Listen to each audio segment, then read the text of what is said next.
안녕하십니까? 오늘 이 자리에 서게 돼서 기쁘게 생각합니다. 예, 일단 작동이 되나 한번 보고요. 네.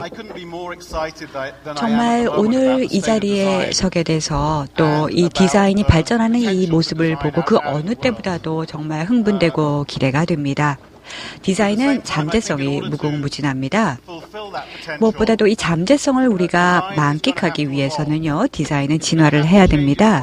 무엇보다도 역할을 좀 더 바꿔나가야 될 거고요. 또 디자인이 차지하고 있는 이 전 세계에서 새로운 영역, 우리가 수긍해야 됩니다. 좋은 소식은요, 디자이너가 그 어느 때보다도 지금 직면하고 있는 이 세상, 처음이 아니죠. 디자인은 끊임없이 변모하고 있었습니다. 새로운 기회를 디자이너들은 계속해서 적극적으로 활용을 하고 있었습니다. 아마도 디자인 학생들 꽤 계실 텐데요. 디자인 역사 잠깐 말씀드리겠습니다. 마치 전문 디자이너 분들은요, 학교에 오신 기분이 들 것 같은데요. 무엇보다도 과거를 보면은 우리가 도움이 될 겁니다. 미래가 어떻게 될까 상상할 때는 과거를 회상하는 것이 무엇보다도 도움이 됩니다. 지금 보시는 분이 윌리엄 모리스입니다. 이분이 유명한 이유는요, 이 디자인이라는 것을 하나의 전문 직업으로 1961년 처음 시작을 했습니다. 영국에서요.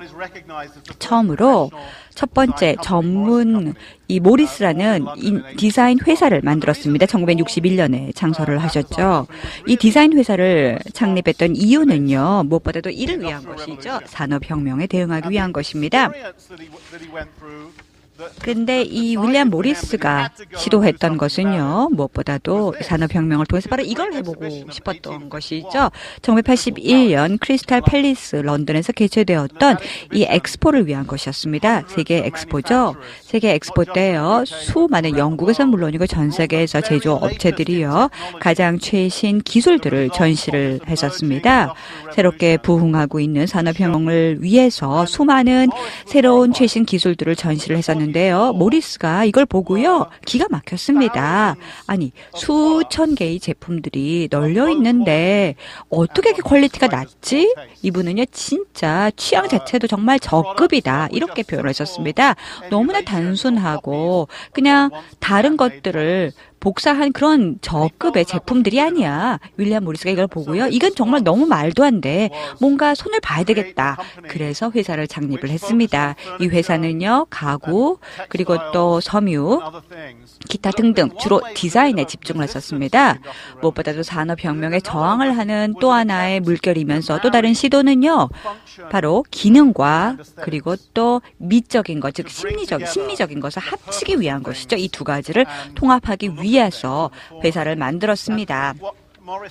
이 모리스가 지금까지 이 베어하우스는 물론이고요, 바로 디자인의 토대가 되는 상품 디자인은 물론이고 수많은 이 디자인 또 그래픽 디자인의 토대를 만들었던 분입니다. 그래서 21세기 초를 장식했었죠. 이게 바로 디자인이 최초로 시작을 했었습니다. 과거에 그냥 애매모호하게 존재하던 이 개념이 구체화되고 형상화되었습니다. 디자인의 두 번째 혁명 설명드리겠습니다. 그 뒤 한 7, 80년이 흘렀죠. 그때 바로 매스미디어, 즉 대중매체가 부흥을 했었습니다. TV와 라디오가 생겨나면서 소위 말하는 소비자 사회가 시작이 되었습니다. 소비자 사회라는 것은 물론 미국에서도 큰 열풍을 자아냈죠. 슈퍼스타, 즉 디자이너들이 생겨났습니다. 디자이너들은 항상 자신이 만드는 브랜드의 일원으로서 간주가 되고 있습니다. 아마 이분 누군지 아마 다 아실 겁니다. 온갖 종류의 수많은 제품들을 디자인했던 분입니다. 바로 이분이 처음 흥미를 가졌던 것은요, 게리 카들러이신데요. 원래는 이제 세트 무대 장식을 했었죠. 그러다가 세계에서 가장 유명한 산업 디자이너로 1940년대, 50년대 명성을 떨쳤던 분입니다. 그 이후에 수많은 디자이너들 또 디자인 브랜드 계속해서 부상을 했었습니다. 레이먼 로이 이후부터요, 지금까지 계속해서 조니 아이브 같은 분들 나왔죠.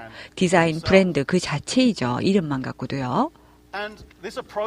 이러한 디자인에 대한 접근 방식, 디자이너들이 대변하고 있는 이것들, 그리고 또 20세기 말에 소비자 사회 그 자체 그대로 투영이 되고 있었습니다. 그런데요, 오늘날 사회는 어떻습니까?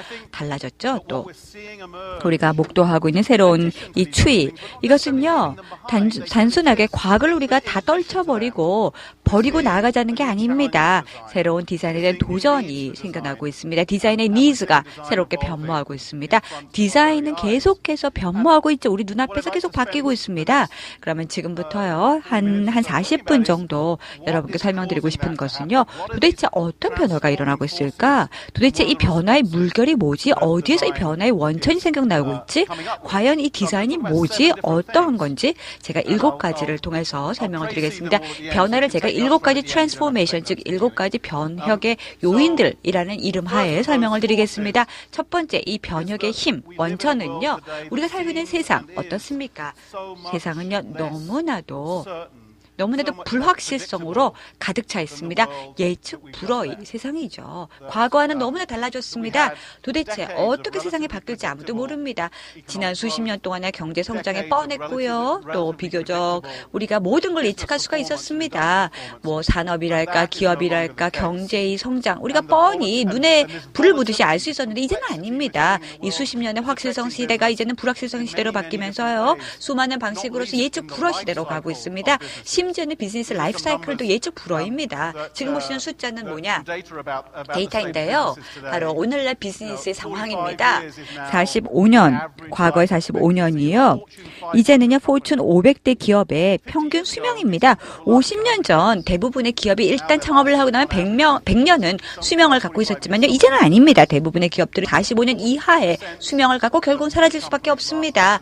그리고 또 대부분의 기업, 45%의 기업 이상이요, 10년을 못 버팁니다. 예, 그 외에도 일본 같은 경우는요, 12년 정도가 맥시멈으로 평균적으로 버틴다라고 합니다. 창업됐다가 망했다가, 창업됐다가 망했다가, 이렇게 도대체 안정성이라는 것을 찾을 수가 없습니다. 과거와 너무나 많이 달라졌죠. 그 이유가 뭘까요?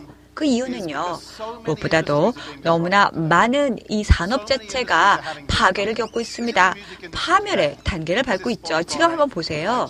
이게 뭐냐면 아이튠 모습인데요. 어떻습니까? 10년, 15년 전만 해도요, 아마 여러분들 기억도 못 하시겠죠. 나이들이 어려서요. 다들 CD라고 혹은 앨범 혹은 이런 음반들을 들고 다니면서 우리가 들었어요. 10년, 15년 전만 해도요, 사실 이 아이튠이라는 거 존재도 하지 않았습니다. 근데 지금 어떻습니까? CD, 레코드 다 사라졌습니다. 모든 게 바로 아이튠으로 대체가 되었죠. 그렇지만 그 어느 때보다 더 많은 음악들을 사람들이 청취하고 있고 즐기고 있습니다. 지금 이 새로운 아이튠을 통해서 많은 기회를 누리고 있습니다. 그리고 또 이 아이튠을 통해서 사람들이 돈을 벌고 있습니다. 한쪽 업종이 사라지면서 또 다른 업종이 생겨났던 것이죠. 바로 새로운 시대가 열리고 있죠. 헤럴드는 지금 언론 미디어 쪽인데요. 그렇다면 헤럴드 앞으로 미래가 어떻게 될까요? 너무나 급변하고 있는 시대에서 어떻게 될까요? 2010년 보겠습니다. IBM 글로벌 컨설팅 회사가요, 전 세계적으로 1,500명의 CEO에게 인터뷰를 하셨습니다. 물어봤죠. 과연 어떤 역량이 가장 중요할까? 무엇보다도 우리가 살고 있는 이 복잡한 시대에 있어서 미래에서 가장 큰 도전이 무엇일까? 그런데요, CEO들이 뭘 꼽은지 아십니까? 무엇보다도 미래에 있어서 가장 중요한 이 역량은 바로 크리에이티비티, 창의성이다 라고 꼽았습니다. 기업들은 끊임없이 변화하는 환경에 적응을 하고 계속해서 진화를 해야 된다라고 답변을 했습니다. 개인도 마찬가지입니다. 기업만이 끊임없이 진화하고 적응을 해야 되는 게 아니죠. 우리도 개인적으로 끊임없이 진화하고 적응을 해야 됩니다. 이를 위해서 무엇보다도 끊임없이 창의성을 발휘를 해야 됩니다. 아까도 말씀을 드렸지만요, 전 세계가 너무나도 복잡해지고 있습니다. 따라서 디자이너들도 역시 복잡해지고 있고 더더욱 복합적인 기능을 필요로 하고 있습니다. 과거는 어땠습니까? 이런 것들 아주 단순한 제품들을 디자인했죠. 그러다가 서서히 좀 더 디자인을 하나의 서비스 시스템으로 간주하게 되었습니다. 전 세계에서 수많은 사람들이요, 이제는 심지어는 제 발명까지 해달라고 요청을 하고 있습니다. 지금 이거 보시는 것은 약국에 있어서요, 어떻게 디자인을 접목시켰는지 보실 수 있겠죠. 심지어는요, 우리가 모든 시스템 자체를 새롭게 발명을 해라 요청까지 받고 있습니다. 소프트웨어도 아니 시스템까지도 완전히 다 디자인해라는 요청을 받고 있습니다. 지금 보시는 것이 작년에 저희가 새롭게 디자인했던 건데요, 페루에서 했던 것입니다. 남미에 있는 국가 페루가요, 저에게 요청을 했었습니다. 단순하게 어떤 물리적인 공간, 스페이스만 디자인을 하지 말고 심지어는 그들의 교과 과정까지 디자인을 해달라. 또 비즈니스 모델까지 해달라. 그리고 또 기술 툴까지도 디자인해달라고 하더군요. 학생들이 배우고 스승들이 선생님들이 공유하고 있는 그들의 모든 플랫폼 또 기술까지도 새롭게 디자인해달라고 요청을 하더군요.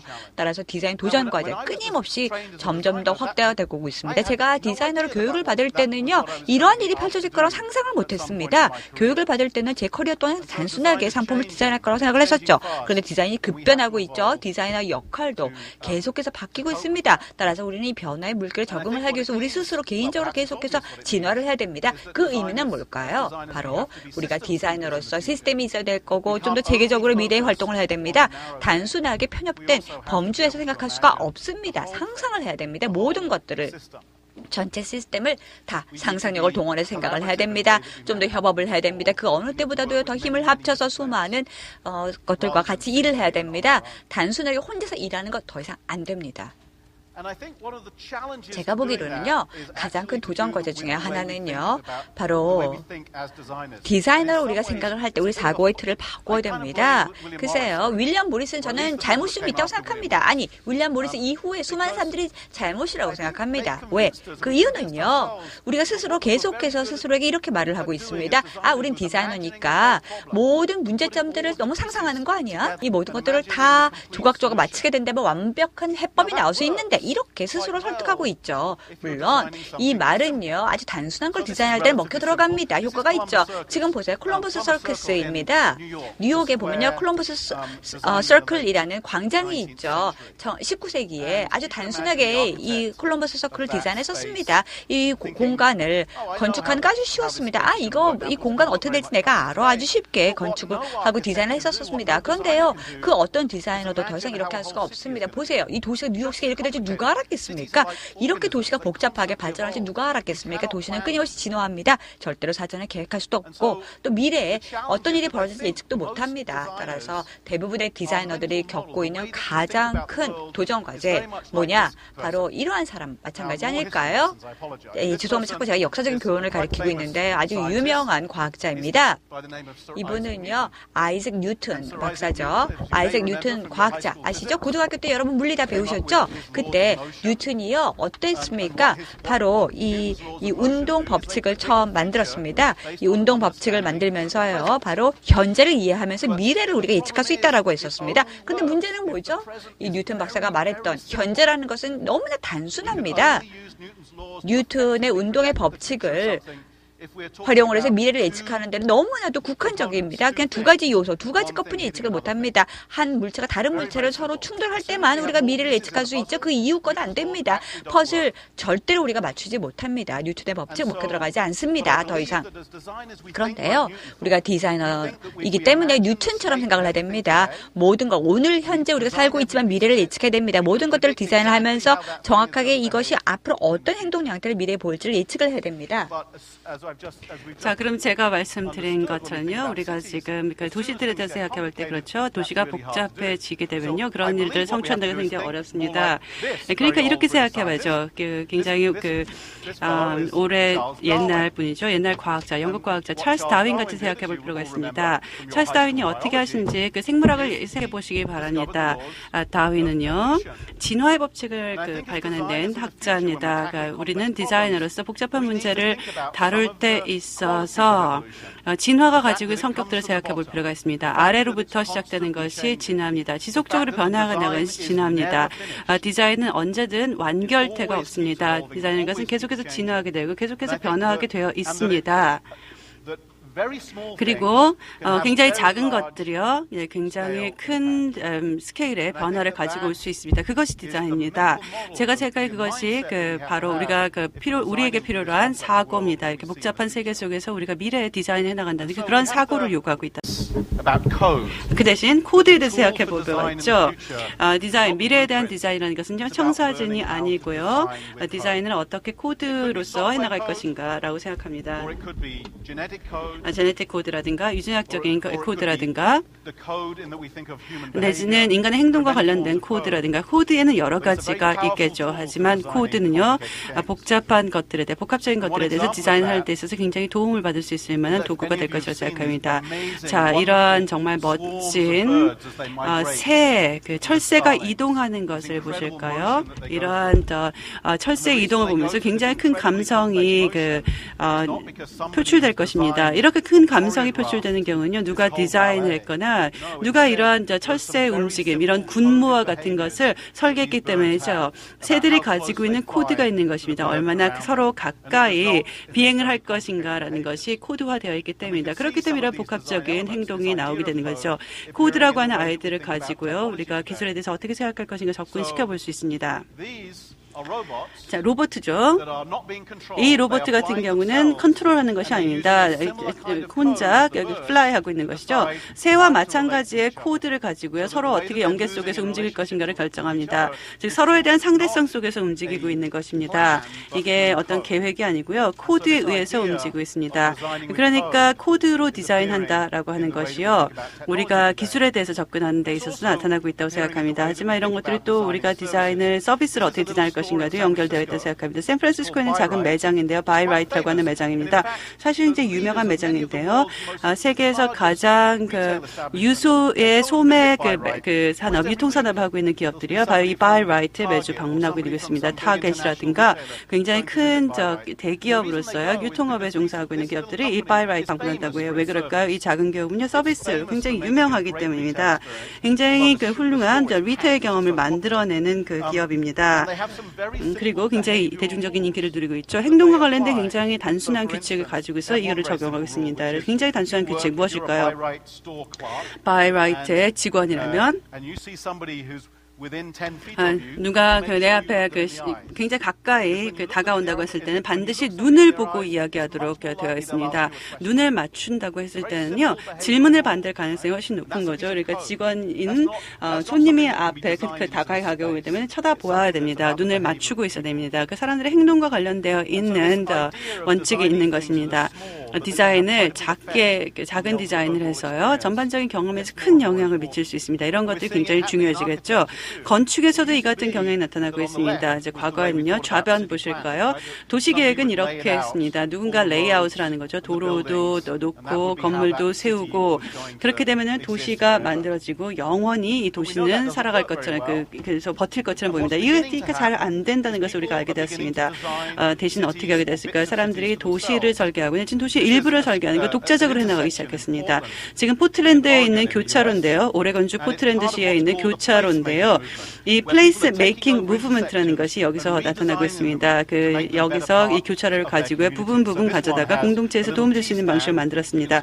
여기 같은 경우는 티 스탠드라고 해서요, 지금 앞부분에 아이들이 춤을 추고 놀 수 있을 만한 공간이 있습니다. 굉장히 밝은 색으로 표시가 되어 있기 때문에요. 여기 같은 경우는 어떤 차가 진입하게 되면요, 속도를 줄일 수밖에 없습니다. 그래서 교차로를 스스로 설계할 수 있는 방식으로 변화해 나가고 있다는 것입니다.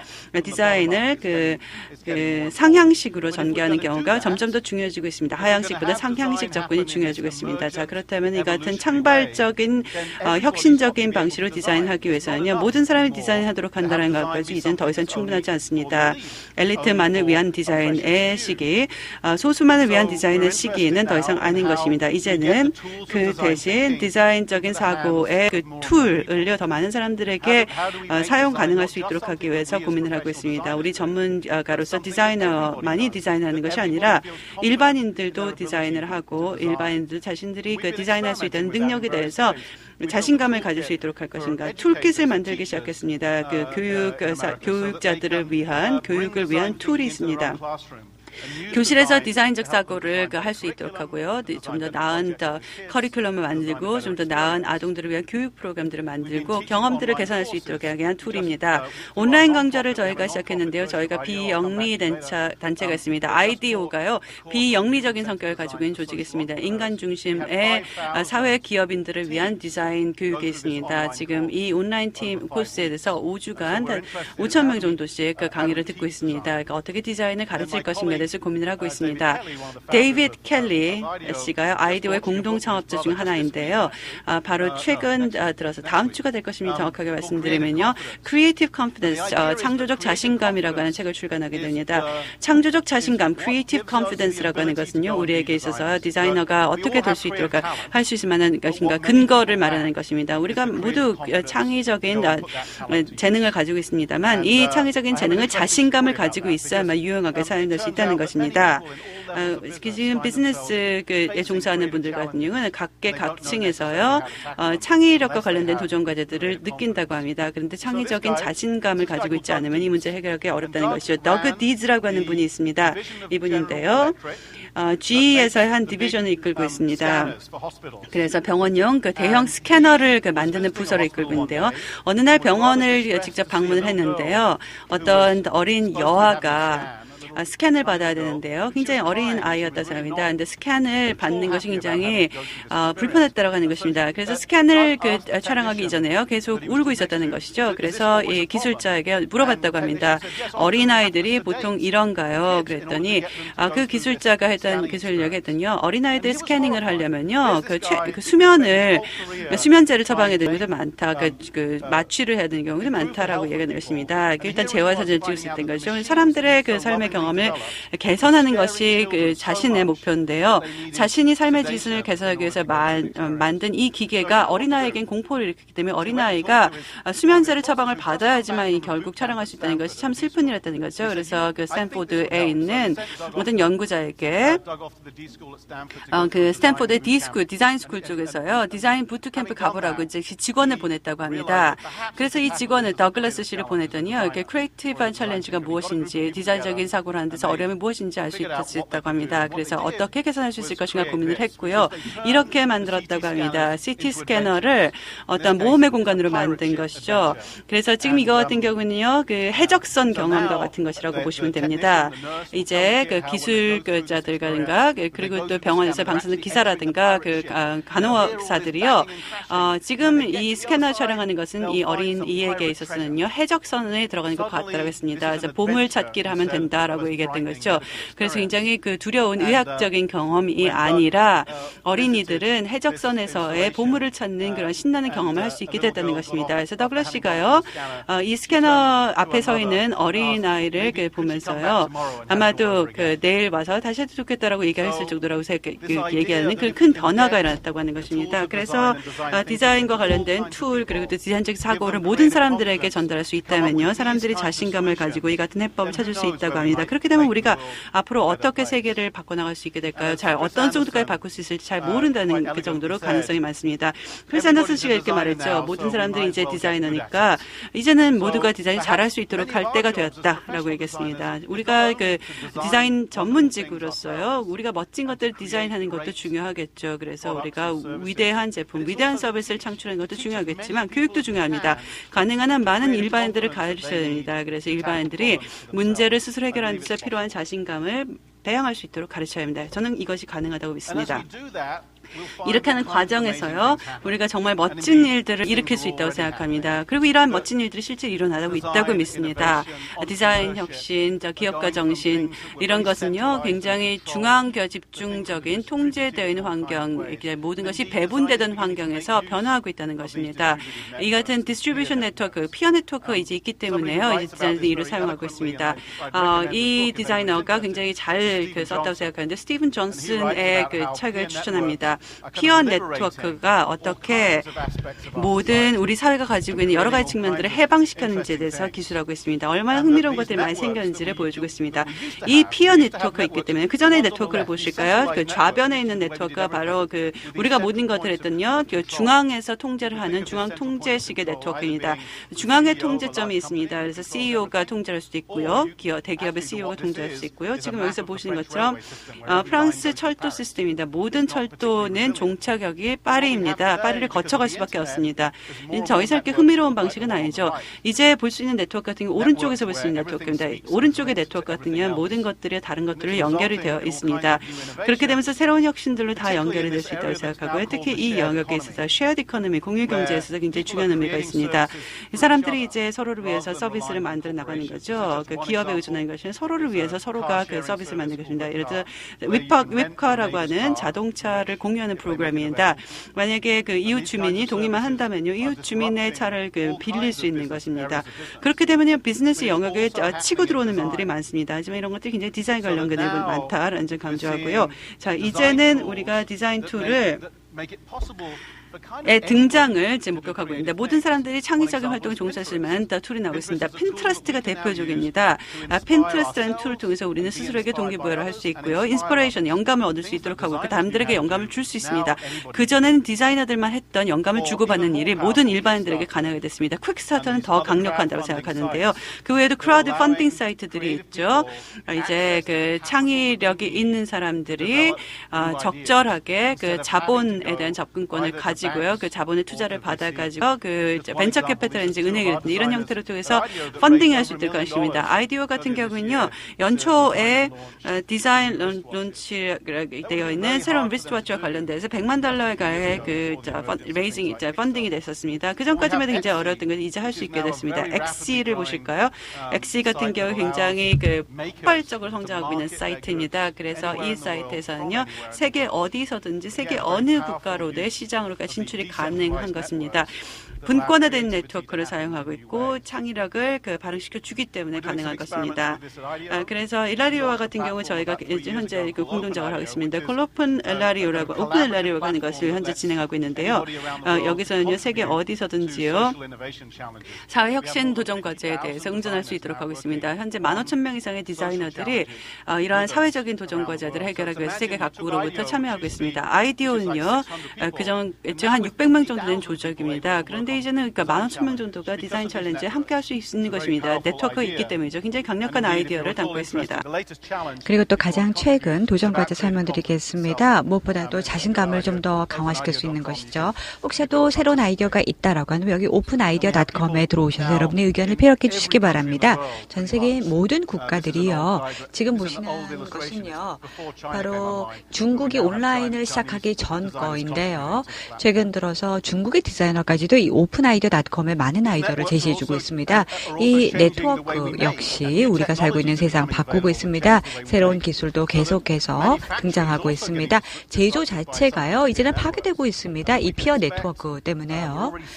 저희가 또 몇 가지 사례들을 보고 있는데요. 예를 들어서 전 세계 수많은 곳에서요, 모든 이 제조 과정 자체가 저가로 바뀌고 있습니다. 로컬 차원에서도 제조를 할 수가 있죠. 과거에는 불가능했던 것들이요. 기술은요, 예를 들어서 3D 프린팅 한번 보세요. 3차원 인쇄술 같은 거요. 그 외에도 수많은 기술들이요, 우리 삶 자체 또 접근성 완전히 바꾸고 있습니다. 디자이너들이요, 실질적으로 디자인할 수 있는 방법 자체도 바꾸고 있습니다. 흥미로운 비즈니스가 나고 있죠. 예를 들다 보면요, 다른 사람들 디자인 위에다가 내 디자인을 또 덧붙일 수가 있습니다. 여기 보면은요, 지금 아이케아의 가구이죠. 여기 보세요. 아이케아의 가구에다가 아주 단순한 아이디어에다가 내 디자인을 올려놓으면 이렇게 바뀐다는 것이죠. 서로 새로운 아이디어들이 계속해서 등장하고 있습니다. 그렇다면 이 모든 것들이 과연 우리에게 무엇을 가져다 줄까요? 무엇보다 또 사람들이 선택을 할 수 있는, 좋아하는 것을 결정할 수 있는 결정권을 준다는 것이죠. 더 이상 매스 미디어 때문에 우리가 무슨 홍보나 광고성 문구나 이런 메시지 때문에 좌지우지 되는 게 아니라요, 나에게 있어서 어떤 의미가 있는가, 내가 어떠한 연결성을 느끼는가에 따라서 사람들이 결정을 하게 되는 것이죠. 내 친구의 친구가 디자인한 것, 그거를 분명히 내가 마음에 든다? 그러면 이걸 내가 손에 쥘 수 있는 것이죠. 어떤 단체나 혹은 어떤 기업이 나랑 무의미한 누군가가 만든 것보다는 내 친구의 친구가 만든 개념은요, 이 창조품, 창작 작품 자체가 정말 의미가 있다고 생각합니다. 왜 우리가 최근 들어서 이렇게 새롭게 부상하는 성장을 보고 있을까요? 수많은 사람들이요, 계속해서 이 크리에이티브 챌린지, 창의적인 도전 과제에 참여를 할까요? 그 이유는 내가 의미를 찾기 때문입니다. 나도 이 일을 뭔가 하게 된다면 과거에 존재하지 않았지만 뭔가 의미가 있네. 테레사는요, 하버드 대학교의 연구가입니다. 이분이요, 과연 meaningful work, 즉 의미 있는 일이란 게 무엇인가 책을 저술을 하셨고요. 또 연구를 했었습니다. 창의성을 통해서요, 디자인이라는 것은 정말 모든 사람들에게 의미가 있다, 의미 있는 일이다라고 또 주장을 했었죠. 그렇다면 이 모든 걸 다 더해본다면 어떤 결론에 도달할 수가 있을까요? 더 이상 우리는 비즈니스하고 라이프, 이걸 구분할 수 없습니다. 비즈니스하고 사람들의 삶이라는 것은 결국 마찬가지죠. 비즈니스는 과거엔 수익을 추진하던 그냥 수익 극대화, 이윤 추구 기업에 불과했는데 이젠 더 이상 안 됩니다. 단순하게 수익만 추구하고서는 더 이상 존재할 수가 없습니다.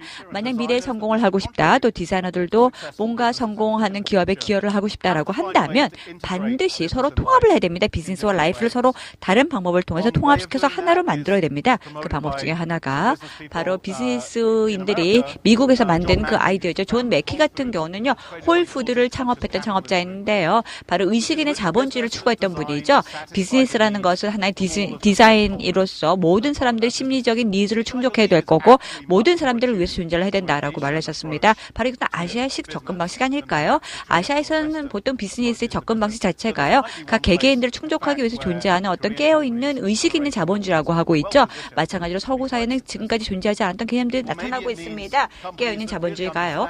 무엇보다도 기업들이 이제 이해를 하고 있습니다. 기업에서 우리들의 입지가 뭐지? 지금 보시는 것은 펜타고니아인데요. 고객들을 설득하고 있습니다.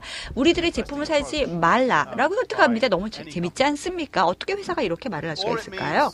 혹은 이제 우리가 정말 우리 삶에 영향을 주는, 혹은 또 전 세계에서 가장 소외된 사람들에게 좀 더 관심을 기울이자, 이런 메시지를 전달할 수 있습니다. 기업들이 계속해서 디자인에 기초를 하고 있고요. 이제는 정말 최극빈층 혹은 가장 소외받은 계층에 대해 관심을 좀 기울이자라고 하고 있습니다. 그래서 저희 아이디어도요, 역시 ideo.org라고 해서요, 불우한 혹은 극빈층들을 위해서 도와주고 있습니다. 위생시설 혹은 생수, 식수 등 아프리카, 인도 이런 데서 도와주고 있습니다.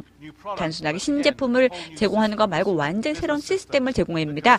비즈니스 시스템 같은 걸 제공을 해주어서요, 기업가들 도와주고 있고, 신흥국가에서요 혹은 극빈국가에서 저희가 많은 도움을 주고 있습니다. 저희들 자선 사업 활동, 사회적인 그 기업 활동으로요. 제 생각으로는요, 왜 이러한 일들이 이렇게 익사이팅한가, 흥미로운가, 그 이유를 말씀을 드리겠습니다. 지금 우리가 살고 있는 세상 정말 극도의 어려운 도전 과제에 널려 있습니다. 그럼에도 불구하고 가장 어려운 문제점에 매달려서 우리가 일을 할까? 그 이유는요, 이런 어려운 일을 할 때 우리가 가장 빨리 배울 수 있다는 것이죠.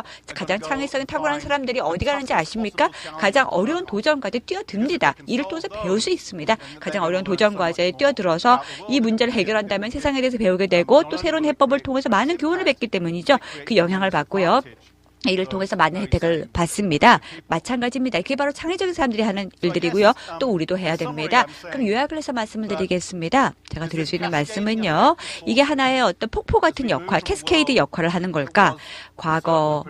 과거에는 예측 가능한 세상이었는데 이제는 불확실성, 예측할 수 없는 불어의 세상으로 가고 있습니다. 단순하던 삶에서 복합적이고 복잡한 세상으로 가고 있습니다. 단순하다가 이제는 좀 더 중립적이면서 또 계획되지 않은 뭔가 진화적인 이런 세상으로 옮겨가고 있습니다. 그렇다면 우리가 어떻게 될까요? 이 모든 디자인을 그냥 물결 흐르듯이 놔둬도 될까요? 모든 삶에 맡게 될까요? 어떻게 될까요? 좀 더 우리가 우리들의 이 피어 투 피어 네트워크를 극대화시키고 레버리지 해야 될까요? 어디로 가야 될까요? 무엇보다도 우리 디자인은 정말 의미 있는 방향으로 가야 됩니다. 사람들에게 의미를 줄 수 있는 방향으로 나가야 되겠죠. 또 무엇보다도 비즈니스와 라이프, 그리고 또 인더스트리, 또 삶의 의미, 이 모든 걸 통합시켜야 됩니다. 이 방법을 통해서 저는 확신컨대 디자인은 분명히 21세기 도전 과제에 대응을 하고 있고요. 또 분명히 미래에 계속 진화하려고 믿습니다.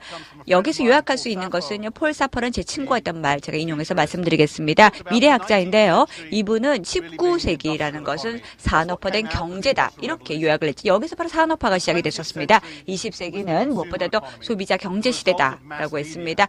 매스미디어, 대중매체의 결과죠. 그런데 21세기는 뭡니까? 21세기는 바로 창조 경제입니다. 21세기 경제라는 것은 사람들이 창의성을 갖고 함께 협업을 하면서 무엇보다도 예기치 못한 새로운 방법을 통해서 같이 힘을 모아서 모든 종류의 네트워크를 동원을 해서 바로 여기에서 가장 가치 있는, 또 가장 생산성이